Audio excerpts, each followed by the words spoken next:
عليكم ورحمة الله تعالى وبركاته داوديال هبين وناكسن waxaad ku soo dhawaataan warka fiidnimo ee Hela Media qodobada aad ku maqli doontaan caawa waxa ugu waaweyn toogasho ka dhacday caawa magaalada Galkacyo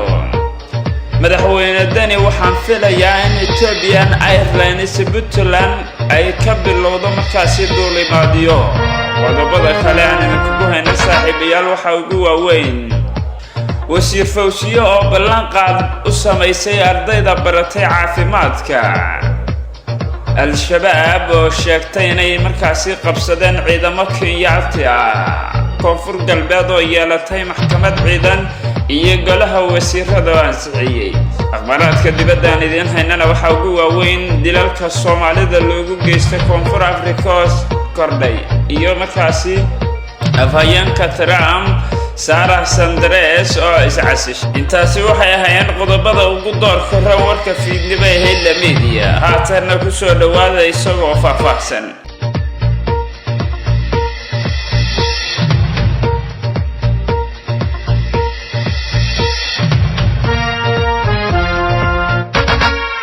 dablay hubaysan ayaa caawa magaalada Galkacyo ku dilay Allah u naxariistay Cali Tahliil Cadceed Cali Dheef oo kamid ahaa dhalinyarada magaalada Galkacyo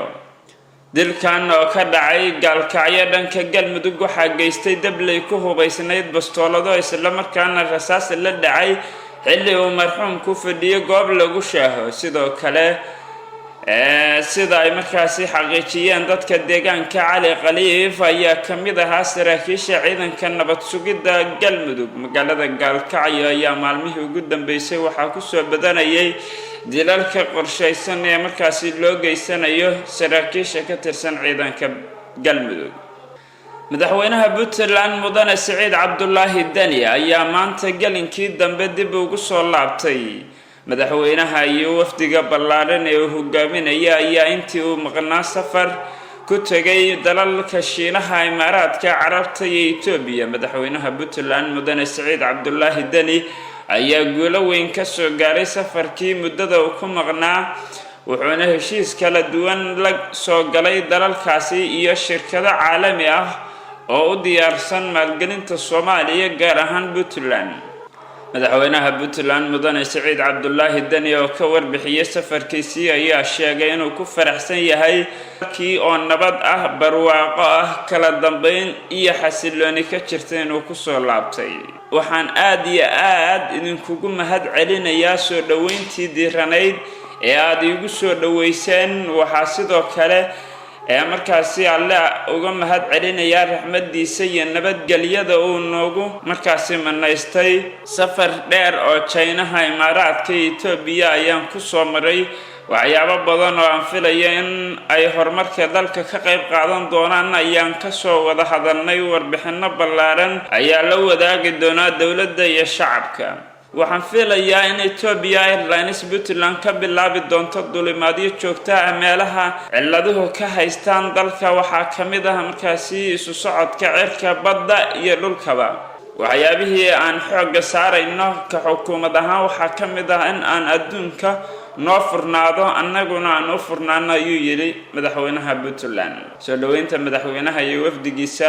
waxaa ka qayb galay madaxweyne ku-xigeenka dawladda Puntland Mudane Axmed Cilmi Cismaan Karaash iyo mas'uuliyiin ka tirsan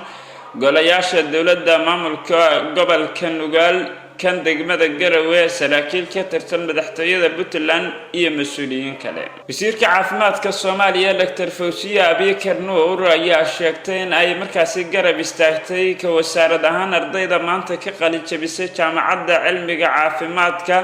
Soomaaliya Rajab Tayyip Erdogan Dr. Fawsiyo ayaa si weyn u dhiirigelisay ardayda waxayna u sheegtay inaysan ka walwalin shaqo oo ay markaasi wasaaradda caafimaadka Soomaaliya oo heelan tahay mar walba qaybna ka noqon doonta wanaagga caafimaadka Soomaaliya safiirka dawladda Turkiga u fadhiya Soomaaliya Master Kani Tarak iyo sidoo kale Professor Dr. Kadia Karta oo goobta ku sugnaa ayaa amaanay heerka waxbarasho ee ardaydan oo ay tiradoodu ahayd 58 ayaa ahaa dufcaddii ugu horreysay ee ka aflaxda jaamacadda cilmiga caafimaadka Soomaaliya iyagoo wax ka bartay qaybaha kala duwan ee jaamacadda cilmiga caafimaadka Soomaaliya oo la furay sanadkii 2016 ayaa waxa fikradeeda iyo qorshaha lagu furay hirgeliyayba madaxweynaha markaasi dalka Turkiga Rajab Tayyip Erdogan. Al-Shabaab ayaa shaaciyay in howlgallo ay ka fuliyeen deegaano hoostaga magaalada Wajeer ee gobolka Waqooyi Bari ee dalka Kenya ay ku soo qabteen maleeshiya u shaqeynaysay ciidamada Kenya. qoraal ay ku soo qoreen baraha ay ku leeyihiin internetka ayaa waxa ay ku sheegeen in howlgalka ay ka fuliyeen deegaano lagu magacaabo konton oo hoostaga Wajeer isla markaana howlgalku u soo dhacay sidii ay doonayeen. sidoo kale Al-Shabaab waxa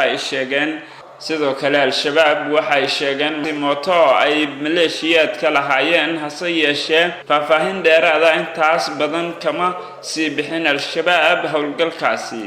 toddobaadkan gudihiisa ayay ahayd markii Al-Shabaab ay meel u dhow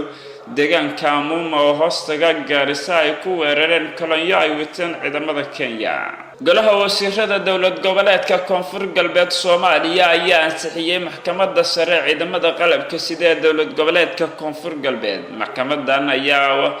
ka madax bannaan midda dowladda federaalka isla markaana waxay yeelanaysaa awood fulin ee xukun